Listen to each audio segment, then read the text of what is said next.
నమస్తే, నేను మీ అశ్విని కుమార్. మాకు సిగ్గు లేదు, మేము మారం, మాకు అధికారం కావాలి, ఎట్లాగైనా ఇప్పుడున్న ప్రభుత్వం కూలిపోవాలి, దానికి అబద్ధాన్ని ఎట్లాగైనా సరే నిజం చేసేయాలి, అర్జెంటుగా మాకు సంబంధించిన వ్యక్తిని ప్రధానమంత్రి పదవిలో కూర్చోబెట్టాలి, మీకు 290 వచ్చినా 350 వచ్చినా మీకు అసలు అధికారం ఎక్కే అవకాశం లేదు. ఇది ప్రస్తుతం భారతదేశంలో కాంగ్రెస్ కూటమి లేదా ఇండి ఏలియన్స్ చెప్తున్న మాటలు, వేస్తున్న అడుగులు లేదా నడుస్తున్న చరిత్ర గత జూన్ 4వ తారీఖు నుంచి.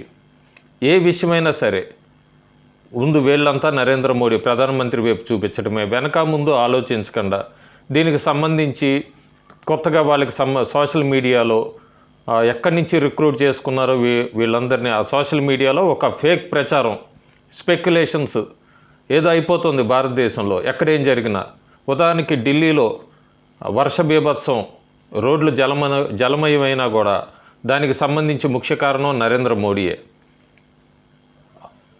దాదాపు 10 సంవత్సరాల నుంచి ఆమ్ ఆద్మీ పార్టీ అక్కడ అధికారంలో ఉంది. డ్రైనేజ్ సిస్టమ్ సంబంధించి రోడ్లు ఇవన్నీ కూడా ఆమ్ ఆద్మీ పార్టీ కిందకు వస్తుంది. అయినా కూడా కాంగ్రెస్ నాయకులందరూ కూడా ఒక ఫోటో సోషల్ మీడియాలో పోస్ట్ చేసి, ఇదిగో నరేంద్ర మోడీ ఈరోజు మేము పార్లమెంట్కి వెళ్ళాలి, ఇలా నీళ్లు మీ ప్రభుత్వం ఏం చేస్తుంది, ఇదే వీళ్ళ ఆలోచన అంతా కూడా. దానికి లీడర్ ఆఫ్ అపోజిషన్గా చెప్పుకుంటున్న వ్యక్తి వీళ్ళందరూ కూడా ఇంకొక 2 అడుగులు ఒక ఫేక్ ట్వీట్స్ ప్రచారం చేయటం, ఇదే భారతదేశం ప్రస్తుతం చూస్తుంది. దీనికి ఎప్పటి నుంచో చూస్తున్న విదేశీ మీడియా బ్యానర్ హెడ్డింగ్లు పెట్టడం. అసలు ఈరోజు ఢిల్లీలో ఏం జరిగింది? Delhi airport terminal T1 international దానిలో కూలిపోయింది. ఉదయం 5:30కి ఒక రూఫ్ టెర్మినల్ కూలిపోతే T1లో దాదాపు ఎక్కడి నుంచో గంటల్లోనే ముందు అక్కడ ఒక వ్యక్తి చనిపోయారు, ఒక 6 గాయపడ్డారు. వాళ్ళని పరామర్శించడం కానీ లేదా అక్కడ ఏం జరిగిందో ఆలోచించడం కాంగ్రెస్ కూటమికి అస్సలు ఇంట్రెస్ట్ లేదు. థ్యాంక్స్ చెప్పాలి ఏవియేషన్ మినిస్టర్కి. రామ్మోహన్ నాయుడు వెంటనే స్పాట్కి చేరుకున్నారు. ఎక్కడికి ఇవ్వాల్సిన ఆదేశాలంతా కూడా అందరికీ ఇచ్చారు. గాయపడిన వాళ్ళకి నష్టపరిహారం కింద చెప్పారు. అంతేకాకుండా చాలా పెద్ద సీరియస్ ఎలిగేషను చెప్పారు, ఈ ఇన్సిడెంట్ని చాలా సీరియస్గా తీసుకుంటున్నామని. ఎందుకు అంత సీరియస్గా తీసుకుంటున్నారు? ఏం జరిగింది? ఢిల్లీ T1 టెర్మినల్ని కూలిన కొన్ని గంటలకే కాంగ్రెస్ జనరల్ సెక్రటరీ ప్రియాంక గాంధీ దగ్గర నుంచి కాంగ్రెస్ సోషల్ మీడియా అంతా, కేరళ కాంగ్రెస్ వీళ్ళందరూ ఏం ట్వీట్ చేశారు? ఎందుకంటే ఇవన్నీ ప్రజలకు తెలియాల్సిన అవసరం ఎంతైనా ఉంది. Delhi airport's T1 roof collapse అయింది, కిల్లింగ్ 3 people, 3 చనిపోయారట, సెవరల్ ఇంజూర్డ్. ఫ్లైట్స్ అన్నీ సస్పెండ్ అయిపోయినాయి, చాలామంది గాయపడ్డారు. మోడీ కాపర్ స్టాండర్డ్ బికాస్ ఇదేనా? మోడీ దీన్ని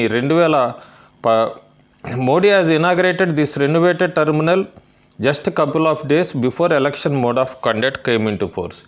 మోడీ దీన్ని ఇనాగరేట్ చేశారా?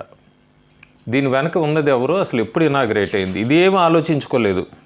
గబా ముందు దీన్ని పొలిటిసైజ్ చేసేయాలి, పొలిటిసైజ్ చేశాక దాని మీద ఎంత రాజకీయ లబ్ధి పొందాలి వీళ్ళ ఆలోచన. ఎంతసేపటికి అసలు టెర్మినల్ 1 రూఫ్కి ఎక్స్టెండెడ్ ఏరియానే ప్రధానమంత్రి, నేను పక్కన శాటిలైట్ ఇమేజ్ కూడా పెడుతున్నాను, ఎక్స్టెండెడ్ ఏరియా టెర్మినల్ 1కి సంబంధించి ప్రధానమంత్రి నరేంద్ర మోడీ ఇనాగరేట్ చేసింది.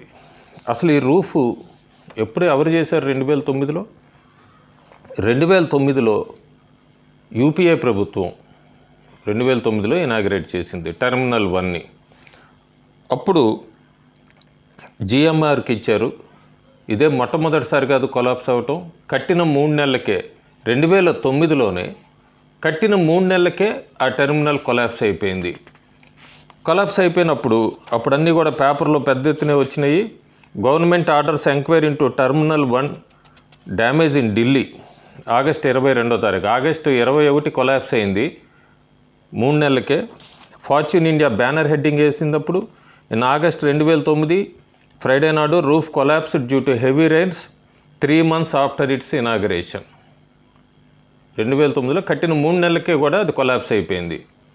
ఆ కొలాప్స్ అయిపోయిన దానికి కూడా వీళ్ళు యూపీఏ ప్రభుత్వం అబ్బే మా తప్పేం లేదు, కాంట్రాక్ట్ అంతా GMRకి ఇచ్చేసాము ఇవి అని చెప్పి తప్పించుకుంటానికి చూశారు. అప్పుడు ప్రభుత్వం మీద వేస్తే అప్పుడు అన్ని బ్యానర్ హెడ్డింగ్స్ అన్నీ నేను పక్కన పెడతాను, చాలా ఉన్నాయి. అప్పుడు వీళ్ళందరూ ఇవన్నీ 2009లో జరిగింది కదా, ఎవరికీ గుర్తుండదు, దాదాపు 15 సంవత్సరాలు అయిపోయింది ఇవన్నీ అని చెప్పి. ఈరోజు అసలు అసత్య ప్రచారం మోడీ ఇనాగ్రేట్ చేయకపోయినా కూడా కాంగ్రెస్ పార్టీ చేసింది, యూపీఏ చేసింది 2009లో టెర్మినల్ 1 అది కొలాప్స్ అయినా కూడా దాన్ని కూడా నరేంద్ర మోడీ ఇనాగ్రేట్ చేశారండి కూలిపోయిందని.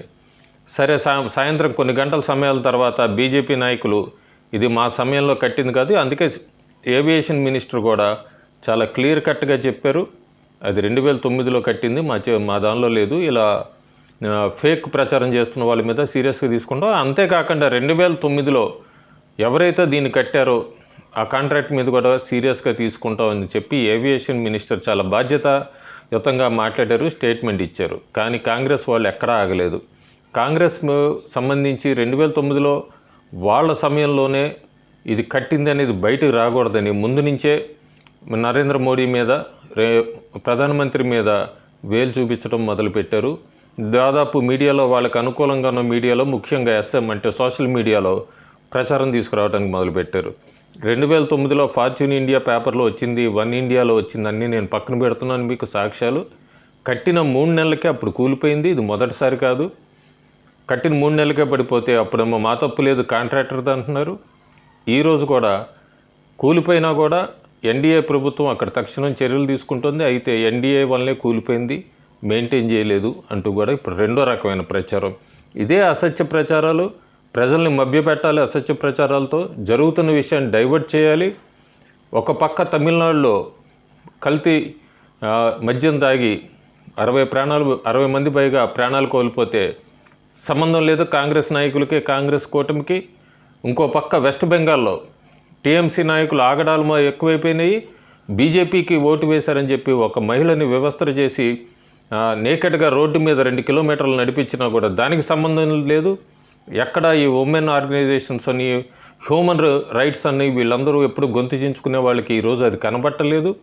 బహుశా భారతదేశంలో ఏకైక మహిళా ముఖ్యమంత్రి వెస్ట్ బెంగాల్ మమతా బెనర్జీ, రాష్ట్రంలోనే ఒక మహిళకి ఇలా జరిగితే ఎవరు కూడా నోరెత్తట్లేదు.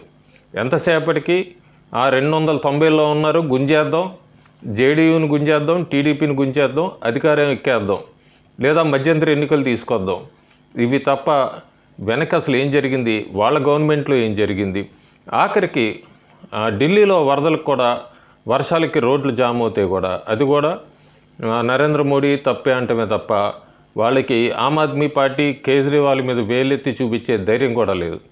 టెర్మినల్ 1 వాళ్ళ టైంలో జరిగిందైనా కూడా అప్పుడే 3 నెలలకే అది కొలాప్స్ అయింది అని చెప్పడే ధైర్యం కూడా లేదు వాళ్ళకి.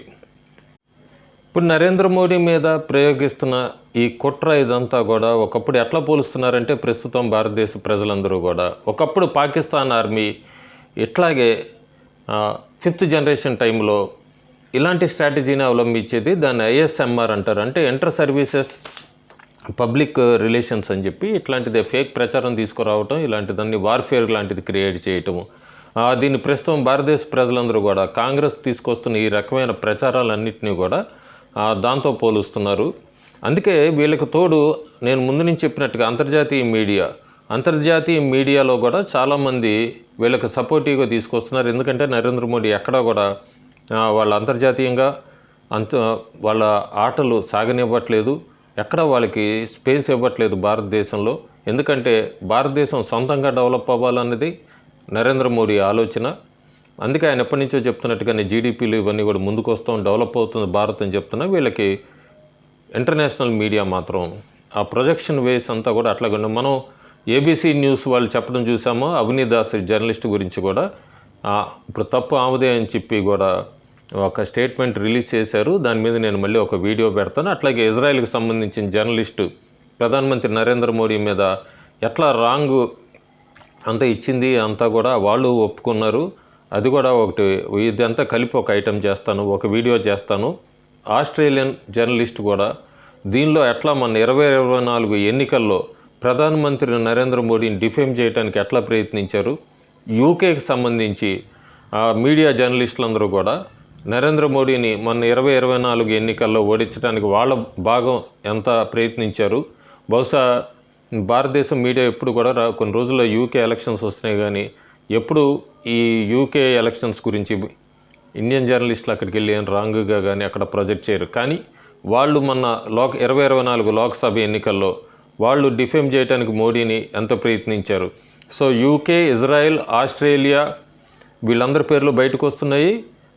అవని దాస్ లాంటి జర్నలిస్టులు వీసా రూల్స్ వైలేట్ ఎట్లా చేశారు. ప్రధానమంత్రి నరేంద్ర మోడీ ఆమెని భారతదేశం వదిలి వెళ్ళమంటే వెళ్ళకుండా ఎందుకుంది. అప్పుడు ప్రధానమంత్రి నరేంద్ర మోడీ మీద డాక్యుమెంట్ ఎట్లా చేసింది, కాన్స్టిట్యూషన్ వైలేషన్ చేసామని ఎలా చేసింది. అంతేకాకుండా యూకే సంబంధించిన జర్నలిస్టు, ఇజ్రాయెల్కి సంబంధించి ఫ్రెంచ్కి సంబంధించి ఒక జర్నలిస్టు, వీళ్ళందరిది కూడా ఒక ఫారిన్ జర్నలిస్టులు ఎట్లా డిఫేమ్ చేశారు 2024 లోక్సభ ఎన్నికల్లో మోడీని, వాళ్ళ పాత్ర ఏంటి అనేది కూడా ఒక వీడియో త్వరలోనే చేస్తారు. ప్రచారాలు కాదు, ఈ మధ్య అన్నీ చూస్తూనే ఉన్నాం మనం. అతుల్ సేతు మీద తీసుకొచ్చారు. అయోధ్యలో ఇంకా పూర్తే కాలేదు, పనులు నడుస్తూనే ఉన్నాయి, రెడీగా ఉన్నారు. ఇదిగో అక్కడ వాటర్ లీకేజ్లు, ఇక్కడ వాటర్ లీకేజ్లు, కన్స్ట్రక్షన్ పూర్తి కాకముందే. వీళ్ళంతా ఈ అసత్య ప్రచారాలతోనే ఇట్లా కాలం గడిపేవాళ్ళే. ప్రజలకి నిజం తెలియాలి. ఆ నిజంలో కూడా 2009లో ఏం జరిగింది, కట్టిన 3 నెలలకి ఏం జరిగింది, తమిళనాడులో ఏం నడుస్తుంది, వెస్ట్ బెంగాల్లో ఏం నడుస్తుంది, ఇవన్నీ కూడా అంత తెలియాల్సిన అవసరం ఉంది కాబట్టి ఈ వీడియో. Thank you.